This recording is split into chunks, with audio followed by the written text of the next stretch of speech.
বেশ কিছুদিন আগে আমরা একটা বিয়ে বাড়িতে গিয়েছিলাম পাখির দিদির বউ ভাতে, দমদম কৃষ্ণপুরে। তার জন্য আমরা সব সেজেগুজে বেরিয়ে পড়েছি, ঝিলি, পিসি, কাকিমা, পাখি, নেদু, রাজুদা আর আমি।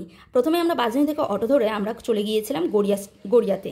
গড়িয়া অটো স্ট্যান্ডে এখানে পৌঁছেছি। আমরা প্রথমে ভুল করে 5 নম্বর বাস স্ট্যান্ডের দিকে চলে গেছিলাম। তো কাকু বললো যে না, কাউকে জিজ্ঞেস করার পর বললো যে না, 6 নম্বর বাস স্ট্যান্ড থেকেই বাসে করে যাওয়া হবে। রাহুল আর অঙ্কুর যাবে পরে, মানে রাহুল অফিস করে আসবে, তো তখন অঙ্কুর আর রাহুল একসাথে বৌভাতে যাবে। আর এই সেনকো গোল্ডের পাশেই বাস স্ট্যান্ডটা। বাস স্ট্যান্ডের ভিতরে আমি ভিডিও করছিলাম, তখন বললো না না, অ্যালাউ করে না, তো আমি বন্ধ করে দিয়েছিলাম। তা বাস স্ট্যান্ডের ভিতরে ঢুকে এসি বাসে করেই আমরা সবাই গিয়েছিলাম। নর্মাল বাসে হয়তো যাওয়া যায়, এসি বাসে উঠেছি। এখানে পাখি আর আমি একসাথে, আর পিছনে সবাই বসেছিল। প্রথমে রাজুদা আর নেদু কিছু জোয়ান ঠোয়ান কিনতে গেছিলো। জানে তো ঝিলির ভীষণ গাগুলার, আমারও ভীষণ গাগুলায়। বাসে করে যাচ্ছি, এইটা ভেবেই তো প্রথম গাগুলাচ্ছে। এসি যদিও ছিল, অতটা প্রবলেম হয়নি, কিন্তু তবুও কষ্ট হয় ভীষণ বাসে করে যেতে। তারপরে নেদু এসে জয়েন করলো, আর এদিকে রাজুদাও চলে এসছে। যেতে যেতে তো খুবই ভালো ছিল, কিন্তু মাঝখানে বেলেঘাটায় বিশাল বড় একটা দুর্ঘটনা বলতে বাস গেছে বন্ধ হয়ে, মানে বাস খারাপ হয়ে গেছে, চলন্ত বাস। আমাদের এবারে কন্ট্রাক্টর বলছে বাস খারাপ হয়ে গেছে, আপনারা সবাই নেমে পড়ুন। আর বলছে নেমে পড়ুন মানে বলছে যে অন্য বাস এখান থেকে অনেক যাবে, এসি বাস অ্যাভেলেবেল, এখান থেকে উঠে পড়বেন। আর যা ভাড়া নিয়েছিল তার কিছুটা অংশ কেটে আর বাকিটা দিয়ে দিয়েছিল। আমরা তো সবাই নেমে পড়েছি, বেশ চিন্তায়ও পড়েছি, এখান থেকে আবার কোথায় বাস যাবে, কতটা যাবে, কি বৃত্তান্ত, বেশ চিন্তায় আছি, দেখতেই পাচ্ছ। আমরা তারপরে কিছুক্ষণ দাঁড়ানোর পরেই বাস পেয়েছি। কি ভিড়, অসম্ভব ভিড়। যারা প্রথম দিকে উঠেছে দাঁড়িয়েছিল তারা সিট পেয়েছে, আর আমরা সবাই অগত্যায় দাঁড়িয়ে আছি। ঝিলিকে একজন ভদ্রলোক বসতে দিয়েছে, কারণ ঝিলি অসুস্থ হয়ে পড়েছে বাসের মধ্যে। আর এটা অফিস টাইমে প্রায় 8টা সাড়ে 8টার কাছে। আমরা মানে বারবার ঘড়ি দেখছি কতক্ষণে পৌঁছাবো বৌভাতের জায়গায়, মানে এতটা রাত হয়ে গেছে, কখন আবার ফিরবো খেয়ে দে। যাই হোক, এই দেখতেই পাচ্ছ রাস্তাবেলা পুরো সারাটা রাস্তা জ্যাম। এই দিকটা আমি ডাক্তারই দেখাতে আসি, শ্রীভূমির ঠিক উল্টো দিকের সাইডটা। তো ঝিলি এখানে কি করছে, মুখ গুজে। আমি বলছি কী করছে না, দেখি কেউ বমি করছে। এত ওর গাগুলাচ্ছে, ও প্লাস্টিক মানে নিয়ে এসেছিলো, জানে ওর বমি হয়, ওর সবসময় ব্যাগে প্লাস্টিক থাকে, হাড়ে গড়েও বমি করেছে। এত বমি করেছে, অসুস্থ হয়ে পড়েছে। তারপর যাই হোক, আমরা বাস থেকে নেমে পড়ে আমরা সাবওয়ে থেকে যাবো। তো আমি ঝিলিকে বলছি, ঝিলি তুই ঠিক আছিস? বলছে হ্যাঁ ঠিক আছে। পুরো গোপাল ভাঁড়ের মতন হয়ে গেছে, শাড়ি টাড়ি ওর পুরো ছন্নছাই হয়ে গেছে। যাই হোক, আমরা সাবওয়ে থেকে আমরা বেরিয়েছি। সাবওয়ে থেকে বেরোলে না আমার ভীষণ ভয় করে, দম আটকে আসে রীতিমতন। সাবওয়ে আর ব্রিজ পেরোতে গেলে আমার ভীষণ ভয় করে, কেন জানি না। সাবওয়ে থেকে বেরোনোর পরেই অটো ধরতে হবে, যার জন্য আমরা অটো স্ট্যান্ডে এসে মানে দাঁড়িয়েছি। কি বিশাল লাইন, কৃষ্ণপুরে অটো। এটা অটো থেকে নেমে আমরা চলেই এসেছি মানে বৌভাতের মেন আকর্ষণীয় জায়গায়। এই যে এই বাড়িটা দেখতে পাচ্ছি, এই বাড়িটা টোটালি পুরো ভাড়া নিয়েছিল বৌভাতের জন্য, এবং খুব সুন্দর করে সাজিয়েছিল, লাইটিং করে সামনে ডেকোরেশন করেছে। এই যে এই মেয়ের নাম হচ্ছে সন্ধ্যা, আর ছেলের নাম হচ্ছে নীলাঞ্জন। দুজনকেই ভারী মিষ্টি দেখাচ্ছিল সেই দিনকে। এইটা আমাকে খুব প্রথম থেকেই ভালো লেগেছিল, যে ঢুকতেই গোলাপ ফুল দিয়ে একটা স্বাগতম জানাচ্ছিল, যেটা আমার প্রথম আমি এরকম পেয়েছি একটা খুব ভালো লেগেছে আমার। তো আমরা প্রথমেই 3 তলায় উঠে গিয়ে মানে মেয়ের কাছে গিয়েছি। মেয়ের এখানে এত সুন্দর ডেকোরেশন করেছে, সাজিয়েছে, দেখতেই পাচ্ছ তোমরা কি সুন্দর সাজিয়েছে, কত লোকজন। এটি হচ্ছে মেয়ের ননদ, কাকিমার সাথে একটু কোলাকুলি করছে, আলাপ আলোচনা করছে, আমাদের সাথে পরিচয় করে দিয়েছে। এই জামাই, এই মেয়ে, সবাই এখানে ফটোশ্যুট করতে ব্যস্ত, কারণ আমি এটা ভিডিওটা করেছিলাম। নেদু এখানে পাখি আছে, ওরই মাসির মেয়ে, কাকু, কাকিমা আর ঝিলি। আমরা প্রত্যেকে এখানে ভীষণভাবে আনন্দ করছিলাম, প্রত্যেকেই ছবি তুলছি, প্রত্যেকের সাথে কাকিমা পরিচয় করে দিচ্ছে। কথা বলতে বলতে মেয়ের বাড়ি থেকে মানে প্রচুর তত্ত্ব এসছে, প্রায় 20-30 জন তো হবেই, আমি হয়তো কম ভুল বলছি, আরও বেশিও হতে পারে। কত লোকে তত্ত্ব নিয়ে এসছে, কত পরিমাণে তত্ত্ব নিয়ে এসছে। তো তত্ত্ব এগুলো দেখতে স্টার্টারের জন্য এখানে ফিশ বল, চিকেন পকোড়া, এগুলো সব খেতে দিয়েছে। এগুলো খেতেই এখানে মেয়ের জন্য আর কি ফটোশ্যুটও হচ্ছে, সেগুলোর দিকে আর কি দেখছিলাম। কফিও এসছে, কোথাও যেতে হচ্ছে না, ওরা বসে থাকছে, তো ওরা নিজেরাই মানে ক্যাটারের থেকে দিতে আসছে।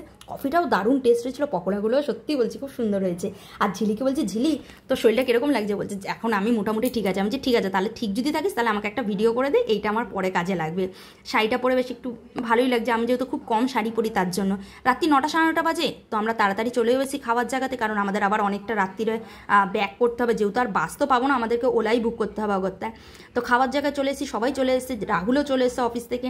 আমরা প্রত্যেকেই বসে পড়েছি, ঝিলিরা এক সাইডে বসেছে, আমরা এক জায়গায় বসেছি। এটা হচ্ছে ব্রাদার্স ক্যাটারার্সের মানে ক্যাটারিংয়ের। খাবারগুলো অসম্ভব সুন্দর। প্লেটটা বার করে নিয়েছি, প্রথমেই দিয়ে দিয়েছে প্লেটে বেবি নান, আর এটা একটুখানি ছিঁড়েছি, এত সফট না বলার কথা, শুধুও খাওয়া যাবে, এতটাই বেবি নানটার টেস্ট হয়েছিল। সাথে দিয়েছিল চানা মশলাটাতে দিয়ে খেয়ে নিয়েছি। এবারে তারপরে দিয়ে দিয়েছে প্লেটের মধ্যে স্যালাড, কিছুটা পরিমাণে স্যালাড দেওয়ার পরেই দিয়ে দিয়েছে ফিশ ফ্রাই। আমি ফিশ ফ্রাই কোনো দিন গোটা একটা তো খেতেই পারি না, ছেড়ে দাও সেই কথা, 2টো খেয়েছি, এই বিয়েবাড়িতে প্রথম রেকর্ড করেছি। এবং ফিশ ফ্রাইটা দেখো কতটা ফ্রেশ, মাছে ভরপুর, এতটা পরিমাণে কোটিং করা আছে মাছটা, এবং ভীষণ টেস্টি। কাসন্দি দিয়ে দিয়েছিল, ভীষণ টেস্ট হয়েছিল। সাথে আরও কিছু আইটেম ছিল, ডাল, মাছ, কাতলা মাছের কালিয়া ভীষণ বড় বড়, সেগুলো আমরা কিছুই খাইনি, খেতে পারবো না, এতটা রাস্তা আসবো, ভয়ে বমি করে দিই। তো এখানে মাংস দিয়েছিল, মাংসটাও খেতে অপূর্ব স্বাদ হয়েছিল। একটা নাল্লির পিস ছিল, সেটা আমি অনেকটা ঠোকাঠুকি করে মানে শ্বাসটা ভেতরে চেষ্টা করছিলাম বার করতে পারিনি, আমি যেটা মুখ দিয়ে না খেলে হবে না, অগত্যা মুখ দিয়ে খেতে তারপর ঠিকঠাক মানে আমি খেতে পেরেছি। তো মাংসটাও অপূর্ব স্বাদ হয়েছিল। শেষ পাতে চাটনি, পাঁপড় আর সন্দেশ দিয়ে দিয়েছে, সাথে রসগোল্লাও ছিল, যে যতটা পারবে খাও, কিন্তু আমি আর রসগোল্লা নিইনি, মিষ্টি আমি অতটা খাই না।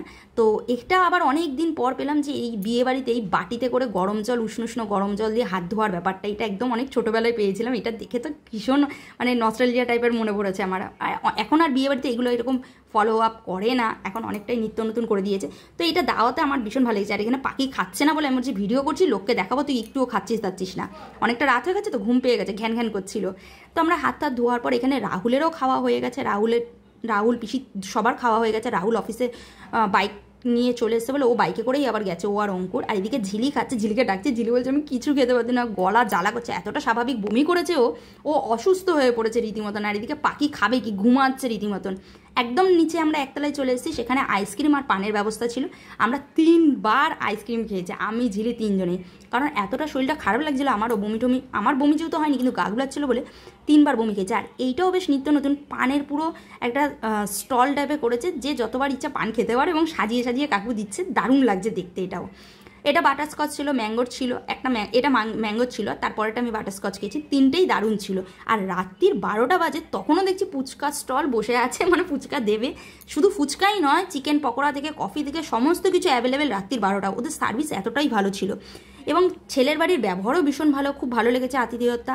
লাস্টে আমি, রাজুদা, ঝিলি আর নেদু উবেরে করে আমরা বাড়ির দিকে রওনা করেছি।